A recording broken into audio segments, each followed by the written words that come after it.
సేవకుడు మినిమం 50 మంది 60 మంది సంఘ సభ్యులతో ఉంటే ఒక్కొక్క సేవకులలో అతను తన అనుభవాలను వాక్యాన్ని జోడించుకుంటూ వారికి నేర్పిస్తున్నట్టు ఆ విధానాన్ని బట్టి చూస్తే ఒక ప్రొఫెసర్గా ఉంటున్నాడని నేను అనుకుంటూ ఉన్నాను.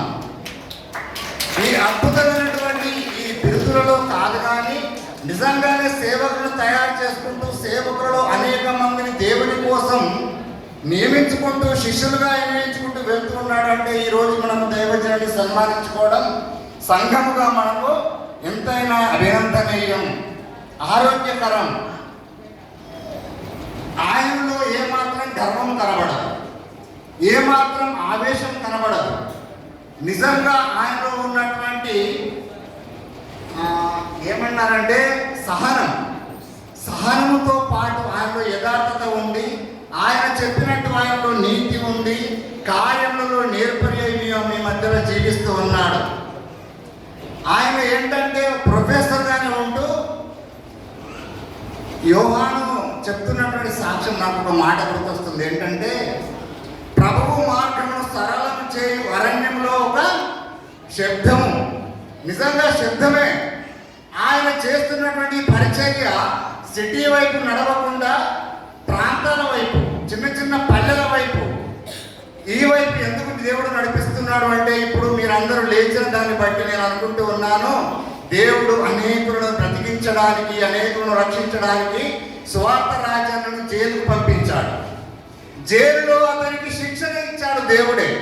బయటకు వచ్చిన తర్వాత ఒక సాధనముగా ఎన్నుకొని కౌటాల ప్రాంతంలో అద్భుతమైనటువంటి ఒక సేవకులను నియమించుకొని మీ అందరి మధ్యలో సేవకుడిగా ఉంటున్నాడు. ఆ సేవకుని ఈరోజు మనం సన్మానించుకోవడం నిజంగా మా అదృష్టం. దేవుడు ఈ మాటలు దీవించును గాక. చిన్న సన్మానం చేసుకుందాం. ఈ సన్మాన కార్యక్రమం అయిపోయింది. మేము ప్రార్థనా శబ్దంతో సెలవు తీసుకుందాం.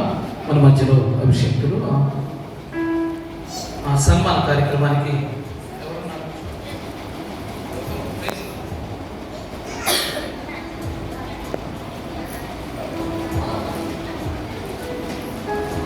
గట్టిగా చెప్పబడదాం. 25 సంవత్సరాల సెలబ్రేషన్లో దేవుడు తన దాసులను వాడుకొని ఆశీర్వాదకరంగా కొంచెం బీదగా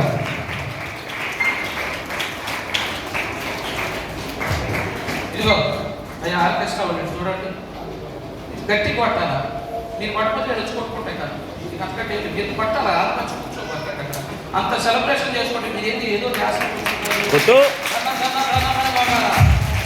అన్ని సెలబ్రేషన్. ఇంకా ఎవరైనా శాల్వాలు తీసుకొచ్చిన వాళ్ళు ఉంటే శాల్వాలతో కలిద్దాము. ఒకవేళ ఎవరిని ప్రార్థన చేసుకొని గుంటూరు వచ్చిన దైవజనులు కూడా తీసేస్తారు. ఓకే, ప్రార్థనలో